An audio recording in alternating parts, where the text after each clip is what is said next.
This town's called Arbesbach in Lower Austria. It's about 35 kilometers or so south of the Czech border. There's not really any large towns in this area. If I were to put a easier way for you to imagine, it's sort of like 1/3 of the way from Linz, 2/3 of the way from Vienna, but further north than that axis. Very curious town. I came here in the evening and I thought, that looks a good place to spend the night, and that's what I did. It's got, as you can see, it's got a tower which dates the 13th century. It's got a church, but everywhere has got a church. It's clearly a market town. It's clearly a place that was used in transit in late medieval times, and it's got a gallows as well, which dates, well, last time it was used anyway was in the 18th century, so we're going to have a look at all of that right now.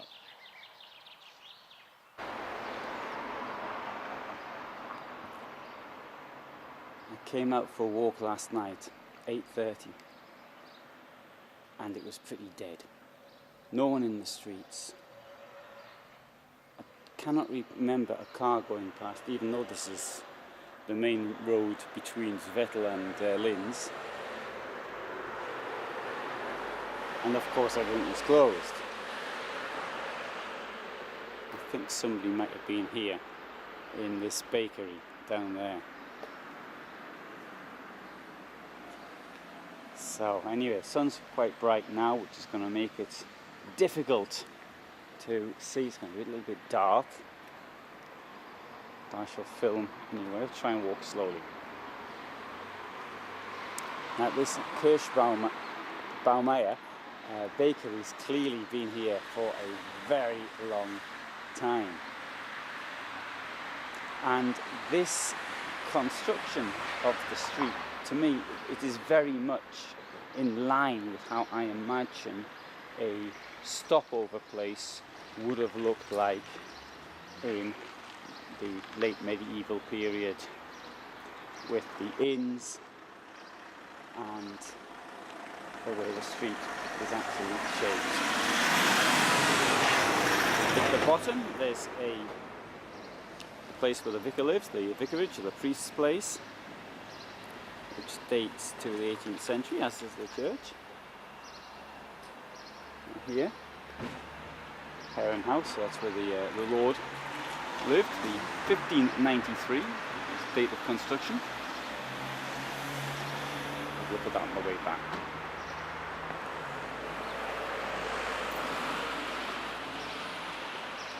(1,460) people live here, and it's a place where 100 years ago a lot more people lived. So throughout the 20th century the population declined. It wasn't a steady decline, it's a couple of times when it actually increased again, but on the whole we're looking at a decline in population. Here's some information, and as you can see, what it markets is its outdoor activities. Quite curious is this: the bear forest, a refuge for bears in need.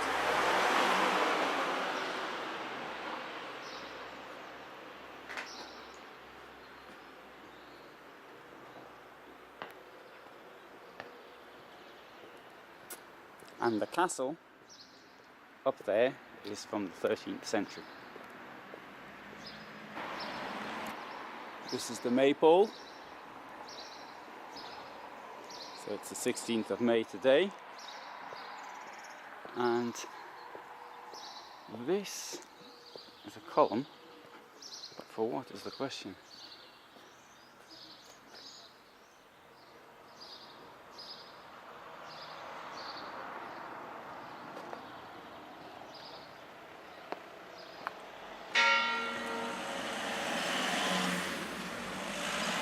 There we have the date,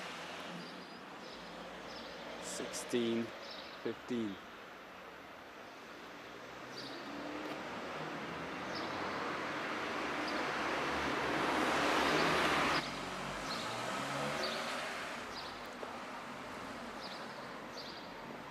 If the keys to the ruins of the castle I need. You have to pick it up from the bakery around here somewhere.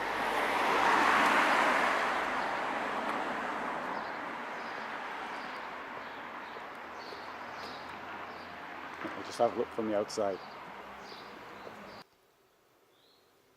A commemorative stone to remember the 60th anniversary of the accession to the throne of Franz Joseph I on the 2nd of December 1908. Franz Joseph had another 8 years to go, and almost 10 years to the day after that stone was laid, the empire collapsed. And there you've got where the key is. It's the Huber Bakery Cafe.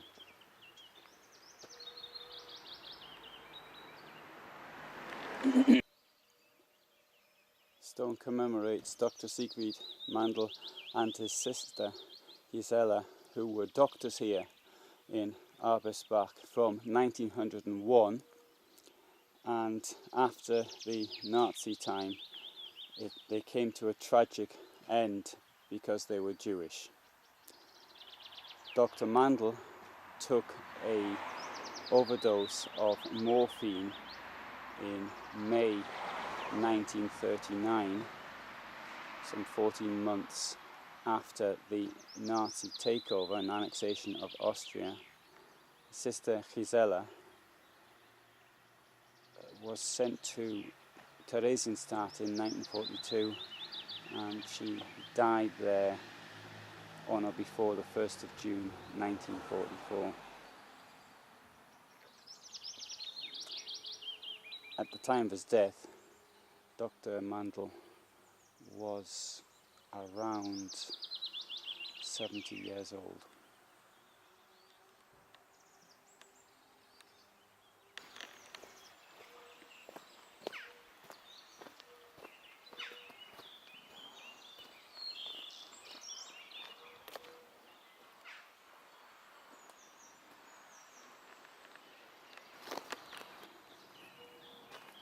So you can see how the castle used the natural rock for its outer defences.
That's the sort of place you can visit in your van. We've got a great place here for motorhomes. But it seems to be we've got lots to do outdoors, should you be so interested. And place here on the left that serves relatively gassed house cheap food. From here you can see where the lord of the town used to live. Much better than earlier when the sun was on it.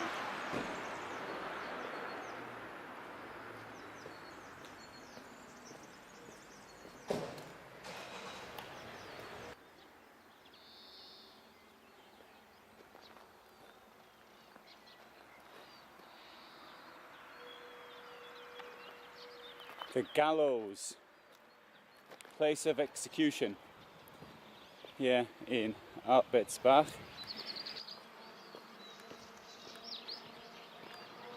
Mural of the gallows from 1728.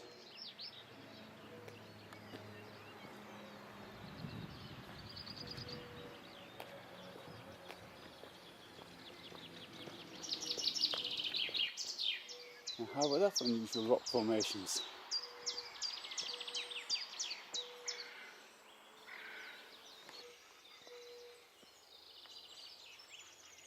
My favourite berry is here.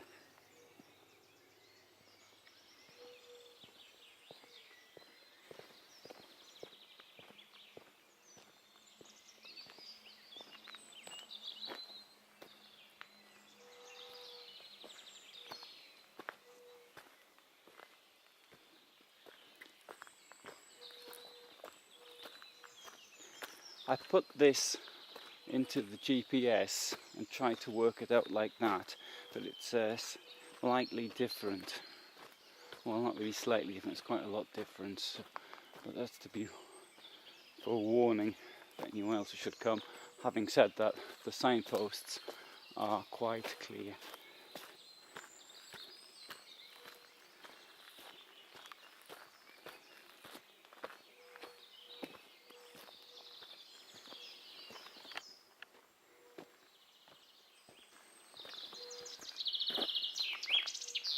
There we can see the gallows of Arbesbach.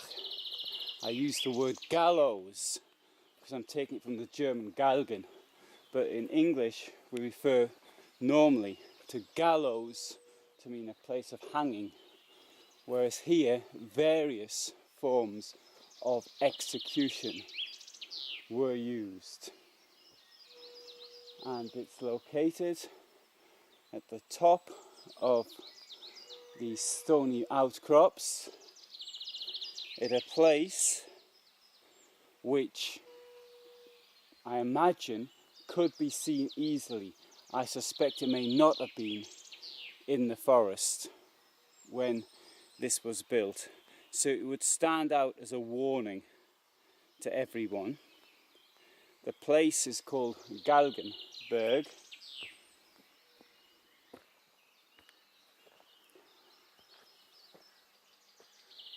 and we can see here some information about when it was used, but we have there from the witch trials of 1688 and 1783, it's mentioned there, but it mentions also here one Thomas Ramsteiner, who was hanged here on the 30th of May 1728, and he was hanged for arson, which killed 7 people. Now, I had a chance to have a look at the evidence against him, and in my opinion it looked rather weak, simply based on the fact that he sold them something and then he didn't turn up for the funeral. Now, Arbesbach had its own legal system from the Middle Ages. So in here people could be, if be burned, they could be hanged from posts that were put in there.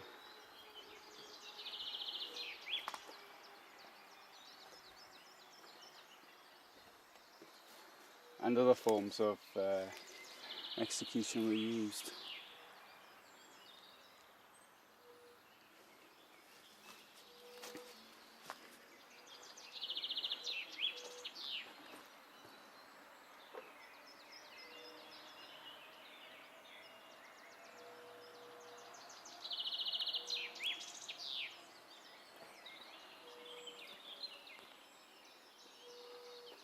Down the bottom there is the main road, which you can possibly hear in the distance. About 6:45 in the morning, there's not much traffic.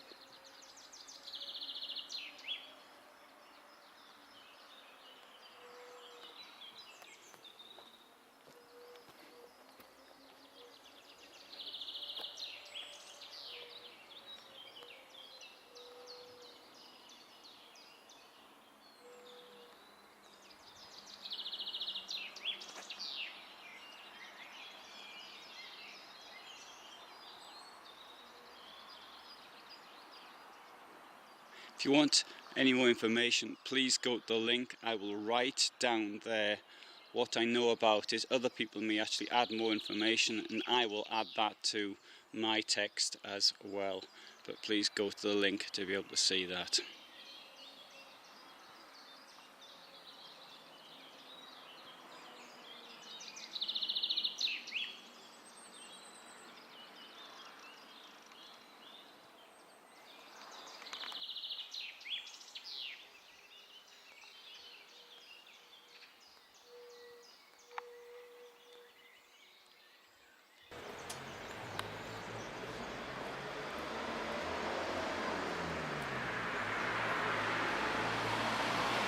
Now back to the van and continue on my way. I might go to Zvetel. I'll see.